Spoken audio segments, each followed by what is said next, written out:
mute you all to get started. And we are recording this meeting. Thank you to Tasha. I'm Samantha Whitley. Sorry, I should start here.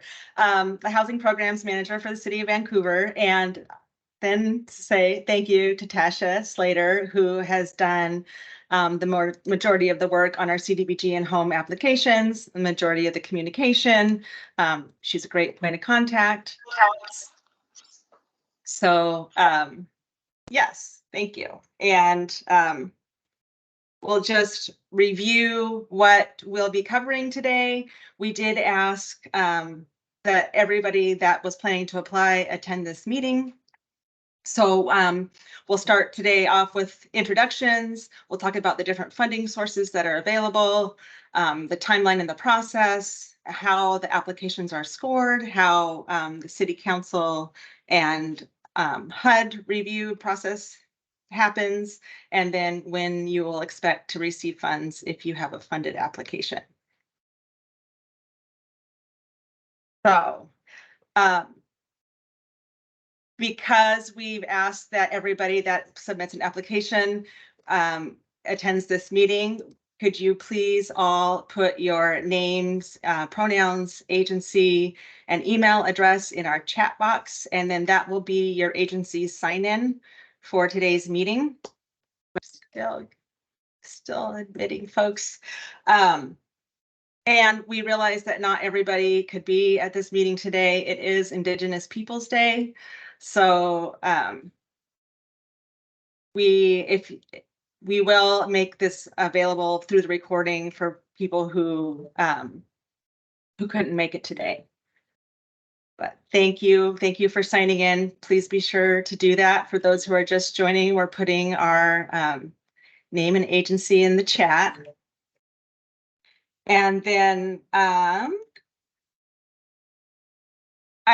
we put everybody on mute to get started, but we encourage you to feel free to unmute anytime you have questions. We'll try to pause for questions. We'll try to watch for questions in the chat. But please feel free at any time that you have a question. We have a mix of experienced agencies and new agencies. So if you have the question on your mind, there's likely other people that are wondering about that as well. And we're happy to answer questions at any time. We'll also be available after the meeting if you have any follow-up questions, or if you're a new agency that even wants to kind of delve deeper into what this process is all about and needs some one-on-one help, both Tasha and I would be happy to help with that. Okay, and I don't want to move on while people are still typing their information, but oh, I know. I also so for Indigenous Peoples Day, I was looking up. I don't usually do land acknowledgements, but I was looking up actions and information to support people who are Indigenous. And I don't know if anybody has heard of the Oregon Land Justice Project. So their mission is to promote Indigenous land access, land return, and tribal sovereignty. I was looking to see if there was something similar in Washington, and they do have land trusts in Washington, but this Oregon Land Justice website was really cool, and they had a whole tab for resources. I'm going to put that in the chat in case anybody wants to look at that.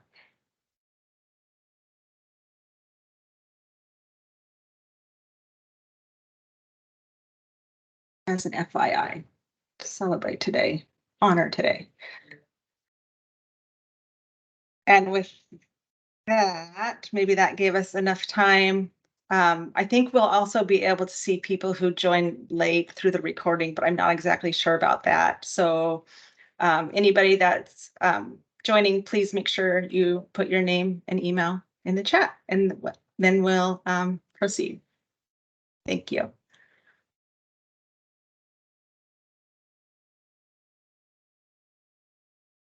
Okay, I will get started. So we will start off talking about our funding sources and kind of how they are broken out. So our first is the Community Development Block Grant, also known as CDBG. There are 3 funding categories in this funding source. There's public service, micro enterprise business assistance, and public facilities and shelters. Public services aim to reduce poverty, increase stability, and prevent and address homelessness through services. Some examples would be poverty reduction, youth programs, financial empowerment, housing system coordination. Public service must be a new service. So anyone that's new to applying to this category, that would check that box off. If you've already received public service funding before, then you just need to be able to demonstrate a quantifiable increase in service within the last 12 calendar months. And then new to this year, all participants must be 50% AMI, area median income or less to qualify for public services or be in the presumed benefit group. If you have a question about whether your program clients would qualify, reach out to us for technical assistance and we can definitely talk about that and what that would look like. Our second category is micro enterprise business assistance. These activities increase economic opportunity by supporting small businesses within Vancouver city limits. Examples would be technical assistance and resources to current and prospective business owners.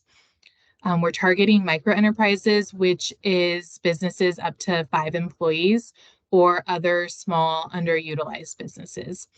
And participants in this program must have an income of 80% AMI or less. And then the third category is public facilities and shelters. Funds are available for acquisition, construction, or rehab of public facilities that serve low to moderate income people and homeless overnight shelters. Shelters may apply for operating expenses as standalone requests or for acquisition, construction, or rehab costs. Our next funding source is our Home Investment Partnership Program, which is also known as HOME. We have 2 different categories that you can apply in. The housing acquisition, construction, and rehab program, or our tenant-based rental assistance program. Housing projects that increase and preserve affordable housing opportunities through acquisition, construction, or rehab of rental or homeowner housing, and home buyer assistance programs also qualify at this program. Sorry, my dog's barking. I don't know if you can hear it. Rental housing is at or lower than 60% AMI. Homeowner housing is at or lower than 80% AMI. Non-congruent shelter must benefit people experiencing homelessness or at lower than 60% AMI. And then the second category is our tenant-based rental assistance program, or TBRA. This program can provide up to 24 months to house people who are experiencing homelessness. Participating households must have income of 60% AMI or less. There's also CDBG funds in support of these home TBRA funds that will be limited to 35% of the home funds requested. And those funds can be used for staffing and moving costs. And then finally, there is our home ARP funding, which we received as a kind of short-term funding source. We're expected to have this spent out by 2028. The home ARP supportive services must prioritize people staying in our safe stay and safe park sites. And the supportive services can include things like case management, housing services, childcare, education, employment, legal services, those type of things. And if you kind of want to see the whole list of things that we can support, we do have our home ARP guidelines, along with our TBRA guidelines and our CDBG and home guidelines on our website. Or again, you can reach out to us and we can kind of figure that out for some technical assistance. Tasha, Yep. Sorry, quick question in the chat. An AMI requirement for community facilities and services for CDBG. For the public facilities, Yes. that I want to say is 60%. Is that right? Well, this is new to us this year. We were Yeah. targeting all of our CDBG dollars at 50% AMI, but we learned that that really wouldn't work for business assistance projects or homeownership projects. So I don't know that we talked a lot about the facilities. I would prefer that we limit them to also to people earning 50% AMI or below. But if that does not work for you, we'd be happy to have that conversation. Okay, great. Thank you. Um, okay, so all of 6 of those funding categories are kind of laid out here. We have a total of 2.2 million that we're awarding. With the public services, we have 200,000 available and the maximum request of 50,000. We've had in the past couple of years, we had some COVID funds tied to that, so we were able to award more public service programs, and we're able to now that all of that funding has been allocated out. The micro enterprise business assistance, we have 400,000 and with a maximum request of 250,000. And then I think the rest of the programs are kind of similar to what we've done in the past. And the for public facilities, housing projects, and the rental assistance. The home ARP, which is our second year of doing this, there's 500,000 available with a 250,000 maximum request. So I know you just read a question in the chat, but does anyone else have any questions before we move on to the application timeline?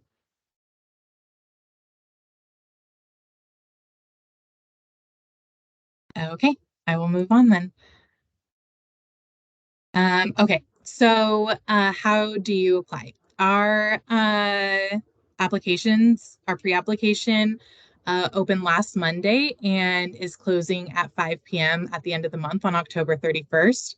Pre-applications must be completed to move forward to the application. So if you are unsure if your project qualifies or need a little bit more time, to kind of see if you want to move forward with this funding, what we recommend is do the pre-application, and then in November, December, if you decide you wanted to pull your pre-application, then you could just let us know then.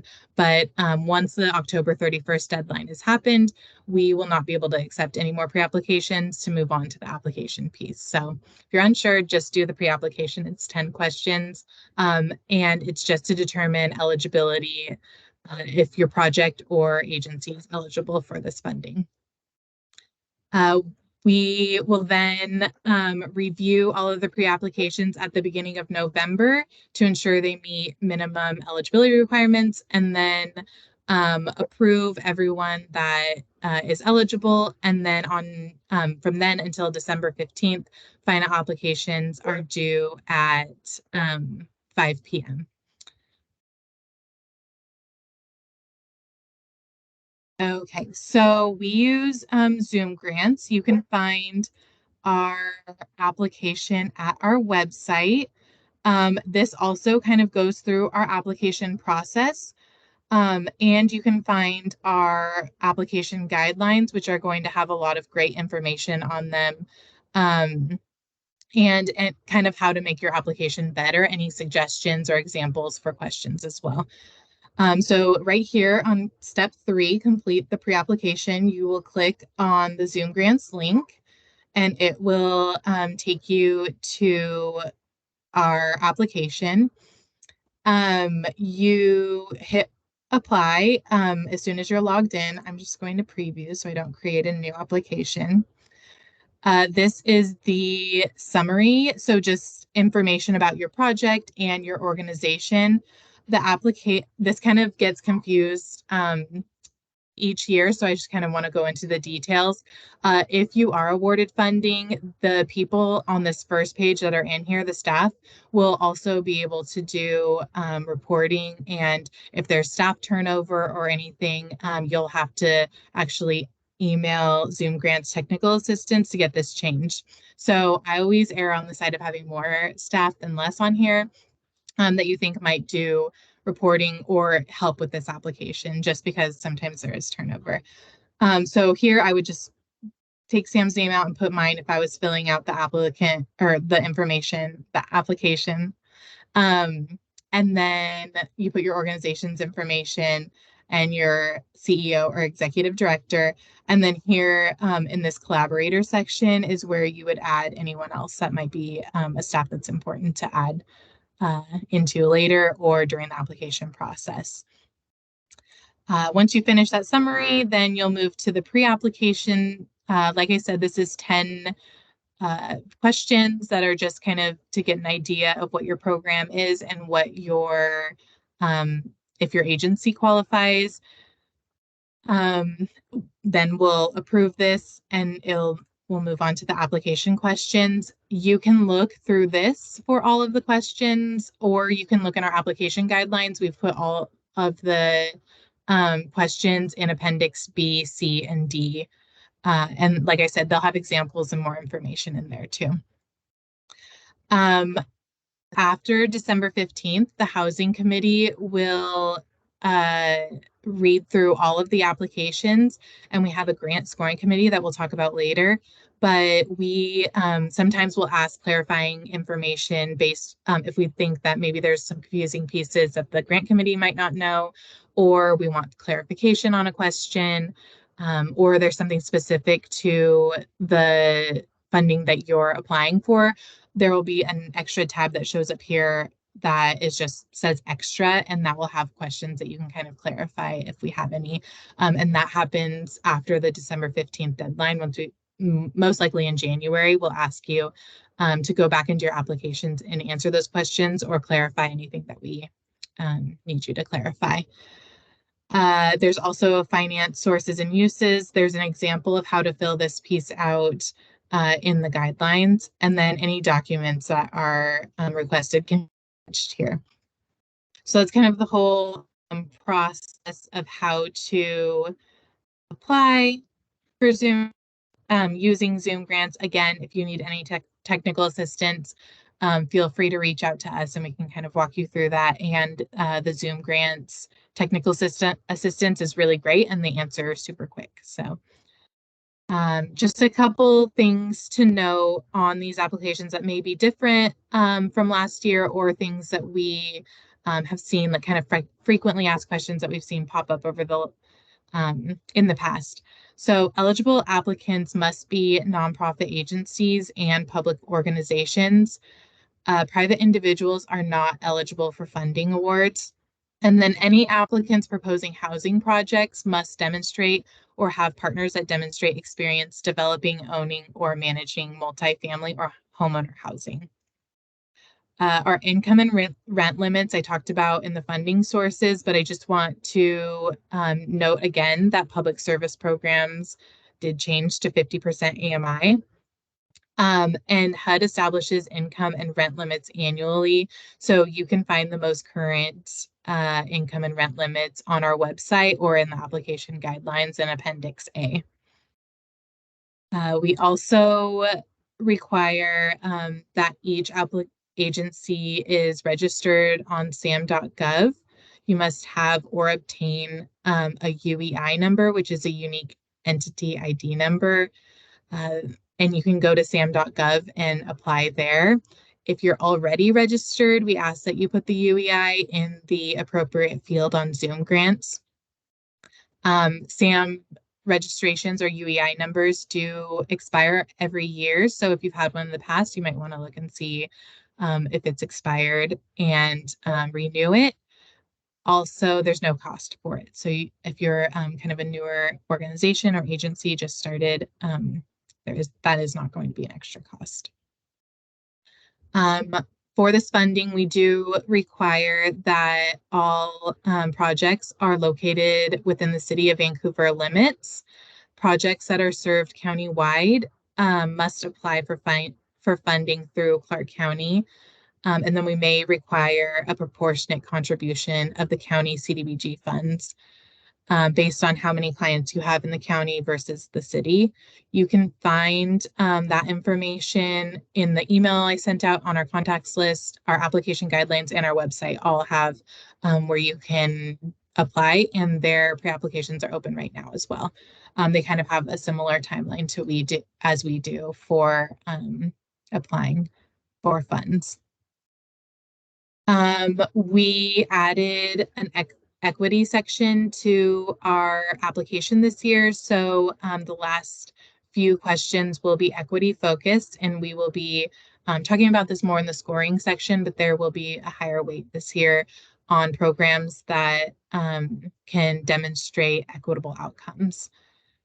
And then again, I know I said this before, but I want to really stress that application guidelines have a lot of great information in them and some examples and kind of what we're looking for within the application. So checking those out and reviewing them is strongly encouraged.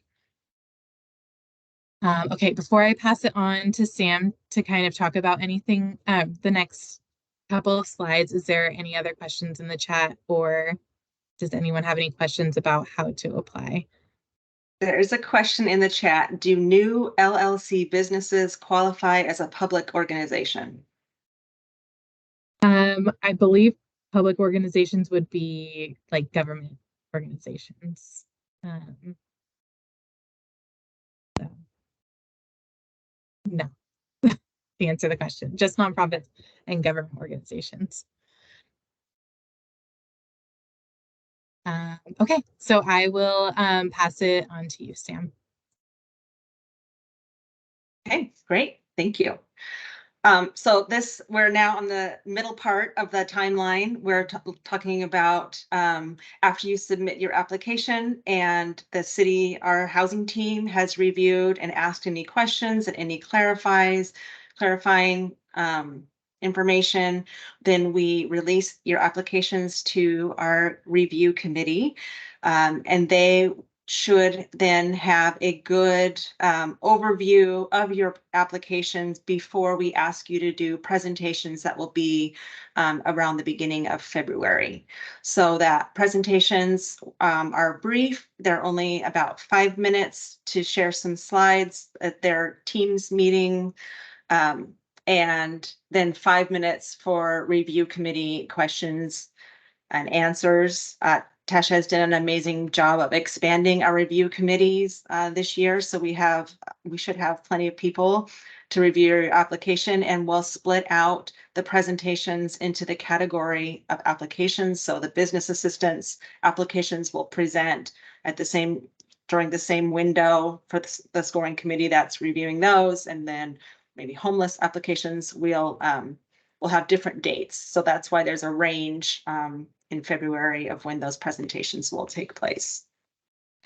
And then our review committee, after the presentations, is when they go back into your applications through Zoom grants, and they're able to do their scoring through there. And we meet with them towards middle to end of February to finalize. We look at their scores, and then based on the scores, we prioritize the projects for funding. We might shift applications around depending on funding availability and what's a good fit, whether it should be home funds or ARP funds. So you don't really have to worry too much about that piece. We do that for you. And then oh, I should stop here because we're going to talk later about what happens after the applications are funded. So the next slide. This piece, we have a special guest star here today, Ann Hawkins. She is on our housing team as well, and she's been doing a lot of work on the consolidated plan this year. All of our applications and funding have to fit under our consolidated plan that we submit to HUD, which is a document that's guides 5 years of funding. So starting with the 2024 applications, you'll be under our new consolidated plan. And this is why it's important and where I'm turning it over to Ann. Thanks, Sam. Again, as Sam indicated, the consolidated plan is a 5-year document that covers what we're going to be doing with the funds, what the current community needs are and how we're going to be able to invest the funds to reflect the meeting those needs. So you'll notice that there's a little bit of a difference in this in the category and how they are labeled out. We have found that it is difficult for you as an applicant and also for us as a provider to be able to go through and classify into these categories how we are going to be counting those accomplishments. So we've streamlined it a bit into these 4 categories, which is to increase and preserve affordable housing, to reduce poverty and increase stability, to increase economic opportunity, and to create and preserve public infrastructure. To increase and preserve affordable housing, this includes rental housing as well as home ownership, increasing the numbers of units available, and increasing housing opportunities for the households with low income and those that are experiencing homelessness. For reducing poverty and increasing stability, it includes reducing poverty and preventing and addressing homelessness, and where possible, supporting existing city and community initiatives. Right now, the City of Vancouver is also in the process of developing our comprehensive plan. That is a long-term plan that looks out over a period of 20 years. And this consolidated plan kind of falls at the beginning of this, so it will be refined again in 2028 when that document is complete and will be into that next consolidated planning cycle.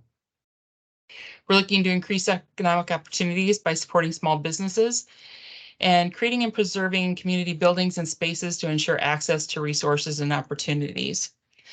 One of the things to be aware of as you're going through and you're making your applications for this, and I apologize, Tasha, if you were going to address this in the future, I didn't see that when I had perused it quickly, but with public service, or I'm sorry, with public infrastructure and facilities, Build America, Buy America is an act that has been put forth by HUD, and it supports products that are obviously built and made in America. And if there is application for excess of $250,000, you'll need to take that into consideration into your financial structure and the cost of those activities. So again, this action plan that will take place with this 2024 funding is the first action plan in this consolidated planning cycle. And if you have questions about how those are being processed or put together, please just let us know. And I'll go ahead and I'll turn it back over to you. And there's questions says if they're able to apply for both public services and the public facility opportunities, or do they have to just pick one? That is a great question, and you can apply for more than one activity, but they will be separate applications. So don't try to combine your services and your facility into one application. It'll be a little bit extra work, but hopefully you can copy and paste a lot of the information between the 2 applications, but they would be separate. Okay, and thank you to Anne. Now we're going to look at how your applications are scored. There's a total of 100 points available. And our internal staff does this 25-point scoring, and the committee does the other 75 points. So what we look at when we are putting the objective scoring together is how much match you already have committed towards your project. We look at your past experience. If you've been a partner with the city, we'll do a risk assessment based on previous spending and performance. And we'll also look at your staff experience and financials. We might have, if you're a new agency applying, then we might have some additional questions for you to help us fill out this risk assessment section. And then we're also going to look at what kind of outcomes your agency has been achieving. If they meet or exceed the census data based on demographics for racial equity, you'll get 5 points for that. So, and we can certainly cover any information or feedback on scores after the process is available, or any questions you have about how scores are awarded. And this is all also in the application guidelines that Tasha referenced earlier. So So we do not share what our objective scores are with the committee. We just turn it over to the committee. They have kind of a blank slate on what they're scoring based on your application questions and your presentation. Then they'll award this other 75 points that kind of the more subjective scores. They'll look at and I also wanted to say that this is in the application guidelines as it's split out on what a high score looks like, what a medium level score would look like, and what a low scoring answer would look like. So we try to give a little bit of guidance around that. For this presentation, we just showed what a highest score would look like. If your project is well planned, your agency has good capacity to carry it out. We would expect to see a high score for that.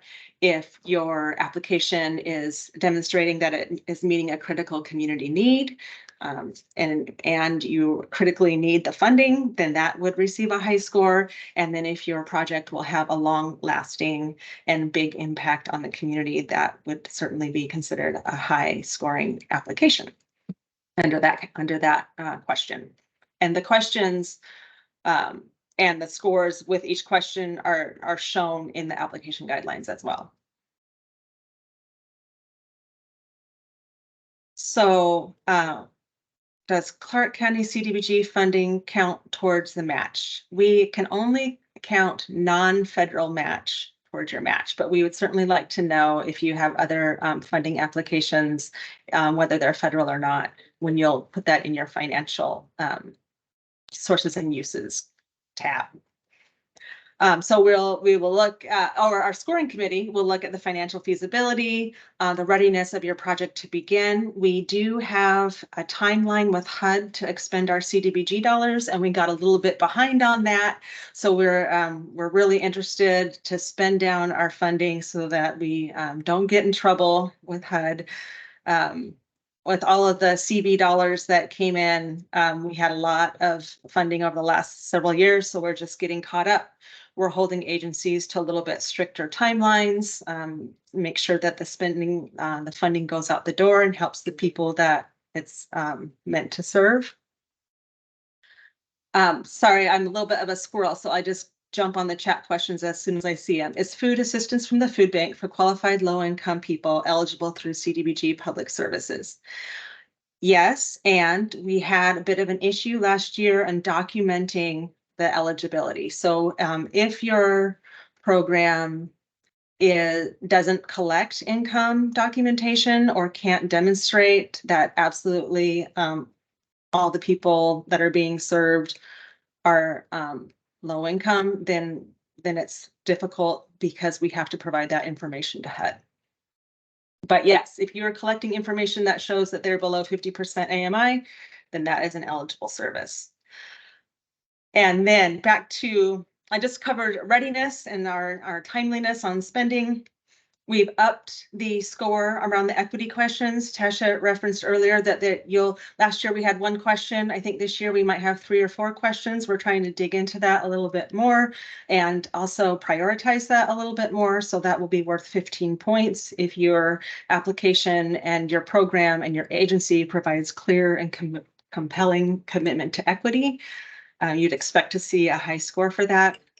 And then 5 points for coordination with other partners and community programs.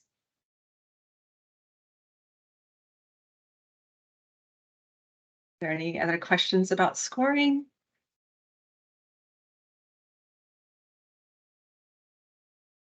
What method of proof do I need to submit to this opportunity that a client is low income? So we've accepted if they're on a fixed income, documentation of SSI. If they are earning low income, you could look at bank statements or pay stubs. So we could certainly talk to you in more detail about what you are collecting and whether or not that would work. Let's connect about that and make sure we're very clear and clarified on that before you spend any time putting forward an application. Projects have to be spent down within 1 to 2 years. Yes, if it's a program, we expect it to be on a 12-month basis, and that I'll kind of talk about a little bit more on the timeline. And if it's a construction project, we do understand that those can take a little bit longer and you're pulling other financing together and procuring a contractor. So construction projects, we expect to usually take about 2 years. Same with housing projects. So once, this is the trick, is that you present in February and you will hear from us what our recommendations are in March. But then we have the council and public process. There's 30 days for public feedback and the council public hearing. And then we submit this to HUD, and HUD has 30 or 45 days to review our action plan. And then our program year doesn't start until July. And so there's a big gap of time where you're waiting. You've heard that you're going to get money and you want to get your money, and we're doing our federal and public process. So you should expect that the funding will be available in July. And then that's like I was saying, so our program year and program services should run July 1st through June 30th of 2025. Sometimes HUD is slow to get us our grant agreement. And so some of our rental assistance and construction projects, even our business assistance projects, we might have a little more flexibility, but for our public services, it's very specific on how much we can spend within a program year. So we really try to keep our public service programs right on that 12-month program year, just to make it crystal clear for our financing and for our expenditures for HUD. So that is the only one that we don't have much flexibility in. And I would say also, if you are really in a hurry and you let us know, hey, we really need this money in the spring, there is a way to do a pre-award. We just have to know that you need a pre-award, and we need to work with HUD and council to make sure that we can make that funding available before July. That doesn't happen too often, but we can make it happen if you need it.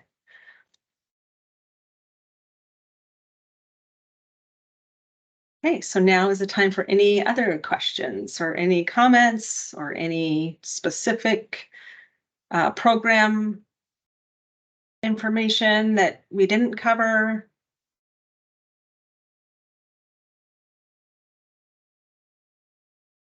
Or you could always reach out to us afterwards as well. Did you have anything else, Tasha? Oh. Yes. No. Can you talk more about the half grant, half loan for capital costs? I've never seen this on a CDBG application before, and how strongly do we uphold it?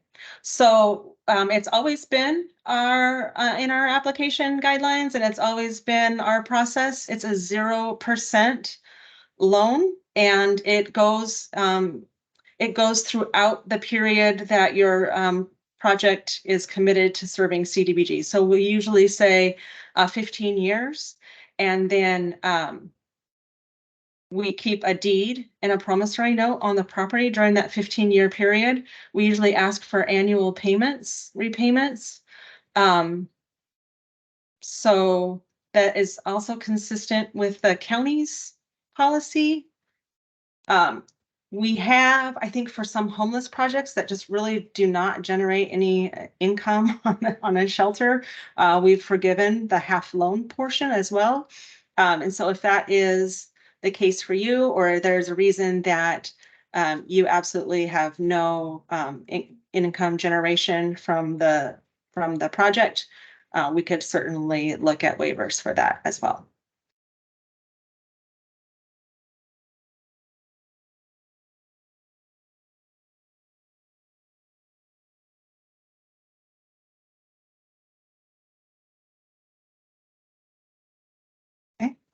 Okay, if there's no other final questions, as you're doing your application and pre-application, if you have any questions, feel free to reach out.